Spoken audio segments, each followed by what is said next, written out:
तो मैं प्रखर दुबे यूथ एजेंडा से प्रेम यूथ फाउंडेशन छत्तीसगढ़ से आज हम आए हैं ग्लोबल यूथ फेस्टिवल।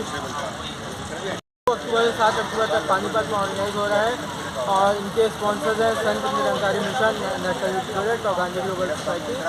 और हम यहाँ पे 7 तारीख तक है। यहाँ पे 26 राज्य से यहाँ पे कैंपर्स आए हुए हैं, अपने इंडोनेशिया, बांग्लादेश और भारत के अलग अलग शहरों से भी लोग आए हुए हैं।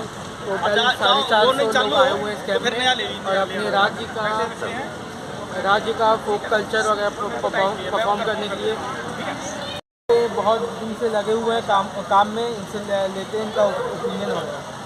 यस बताइए सर, यहाँ पे कैसा कार्यक्रम ग्लोबल यूथ फेस्टिवल के माध्यम से सर क्या संदेश देना चाहेंगे?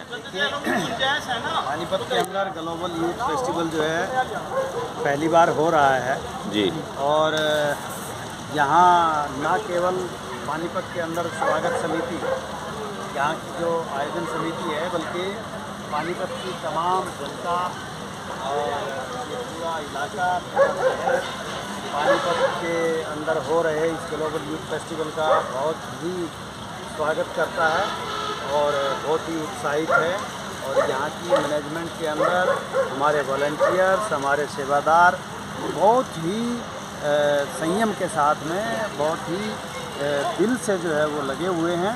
और हमारी कोशिश रहेगी कि ग्लोबल यूथ फेस्टिवल के किसी भी प्रतिभागी को, किसी भी हमारे जो है शिविरार्थी को जो है किसी प्रकार की कोई परेशानी ना हो। अभी हमारे बीच में जस्ट अभी 10 मिनट पहले ही हिमाचल प्रदेश से 20 साथियों का जो है नौजवान लड़के लड़कियों का एक समूह अभी पहुंचा है बाय ट्रेन और हम यहाँ से उनको गाड़ियों में रिसीव करके लेके आए हैं जी। और हिमाचल के साथ ही हम पूरे देश के करीब 26 राज्यों से जो यहाँ करीब 400 के आसपास जो युवा इकट्ठा हो रहे हैं, हम उनका तहे दिल से जो है स्वागत करते हैं। और ख़ास तौर पे जो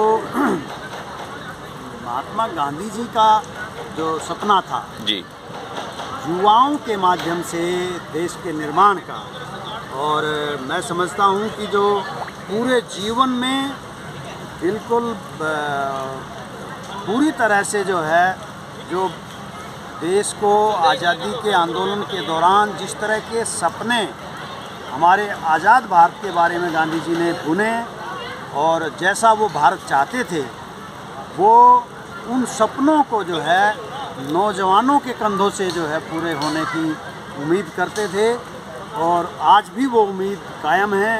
और मैं समझता हूँ कि ये जो ग्लोबल यूथ फेस्टिवल है, ये नींव के पत्थर साबित होंगे। और ख़ास तौर पे ये पानीपत की ऐतिहासिक भूमि के ऊपर जो ये आज का कार्यक्रम आज से शुरू होकर के और 7 तारीख तक जो ये चलेगा, ये नींव का पत्थर साबित होगा और हमारे देश के भविष्य के लिए और गांधी के सपनों के भारत के लिए ये नींव कारगर साबित है। सर एक क्वेश्चन है सर कि संत निराकारी मिशन क्या काम करती है सर, उसके बारे में सर रूबरू कराएं। देखिए, जिस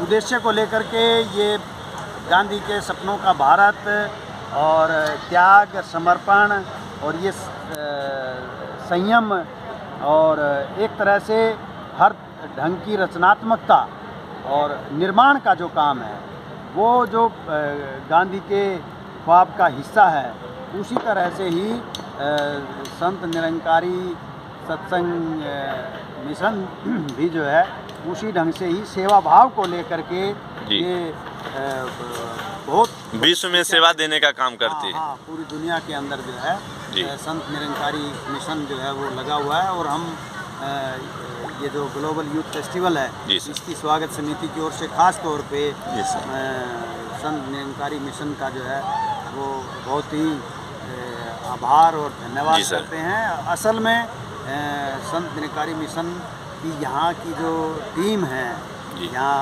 जो हमारे जो हैं एक सर भारत का जो युवा हैं अरविंद, यस सर, वो यहाँ जो है उनके नेतृत्व में यहाँ की तमाम सेवादार और जी दास जो है सभी लगे हुए हैं। लगे जी, हुए जी। हैं। सर एक क्वेश्चन और मेरा कि भारत के युवा जो हैं कि गांधी ग्लोबल फैमिली और नेशनल यूथ प्रोजेक्ट से क्यों जुड़े, इनसे उनको क्या लाभ मिलेगा, क्या हुआ समाज में बदलाव ला सकते हैं, सकारात्मक बदलाव? देखिए, गांधी ग्लोबल फैमिली और नेशनल यूथ प्रोजेक्ट जो है जी गांधी जी के और सुब्बाराव जी के सपनों को लेकर के जो ये काम चल रहा है, जी सर। जो विचार है, जी जी इस विचार के साथ जो है मैंने जैसे बताया कि गांधी के सपनों का भारत जो है वो युवाओं से ही बनेगा। फिर भी और सर युवा में हर देखिए तरह से कि जी रचनात्मक, सर देखिए जो कुछ भी करने की, निर्माण की रचनात्मक जो ताकत होती है वो सबसे ज़्यादा क्रिएटिव जो है वो युवा में दिमाग होता है। जी सर। और वो एक उसकी जो ऊर्जावान होता है जी युवा। सर। जी और युवाओं से ही देश और दुनिया का भविष्य है। Yes sir. और इसलिए जो है फिर भी सर भारत के युवाओं को सर दबाया जाता, उनको अपॉर्चुनिटी नहीं दिया जाता। जैसे देखिए संविधान में संशोधन करने के समय जब आप आता एक है बात तो देखिए, जी ये दबाने वाली जो बात है जी ये आती है, बहुत जगहों से आती है, लेकिन जी मैं सर। समझता हूँ कि आप स्प्रिंग को जितना ज़्यादा दबाएंगे जी वो उतना ऊपर उतने ही निकलेंगे। जोर से प्रेशर करेगा। और ये जो पिछड़ी ताकतें हैं, जी जो देश को, अंतिम समाज व्यक्ति, को- समाज के अंतिम व्यक्ति नहीं जो नहीं नहीं, जी जो पिछड़ी ताकतें हैं, जो देश को, समाज को पीछे धकेलना चाहती हैं, जी ये उनकी तरफ से कई बार जो है एक तरह से असफल कोशिश होती है। युवाओं को दबाया नहीं जा सकता, किसी भी सूरत में नहीं दबाया जा सकता जी। है। आप देख रहे हैं गांधी जी के साथ में किस तरह से जो है भगत सिंह और उसके साथियों ने जो है देश की आज़ादी के लिए, समाज सुधार के लिए और जी। कैसे पूरा जीवन जो है लोगों ने लगाया है, हैं? तो आप देखिए, मतलब युवाओं को कोई दबा नहीं सकता है। जी और युवा जो है पूरी दुनिया के अंदर, मतलब कोई ताकत नहीं है जो है युवाओं को जो है। भारत में एक सर गंभीर समस्या कि युवा बेरोजगार रहते हैं, सरकारी नौकरी के लिए ललायत रहते हैं। ये है, ये अभी आप जो बात कर रहे हैं कि गांधी के सपनों के अंदर जो है भी बेरोजगार का कहीं पर भी जो है मतलब कोई स्थान वो नहीं देखते थे।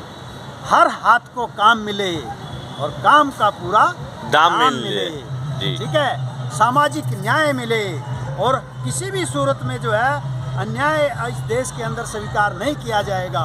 और विकास की जो बयार है वो हर उस दूर छोड़ के बिल्कुल आखिरी व्यक्ति तक जो है विकास का फल पहुंचेगा। जी। और विकास के फल को ना केवल वो चखेगा, विकास का फल का वो निर्माता है, उसका वो उत्पादन करता है, उसका हक है उसके ऊपर। और इस देश के आखिरी व्यक्ति को एक तरह से मतलब उसे वंचित नहीं किया जा सकता।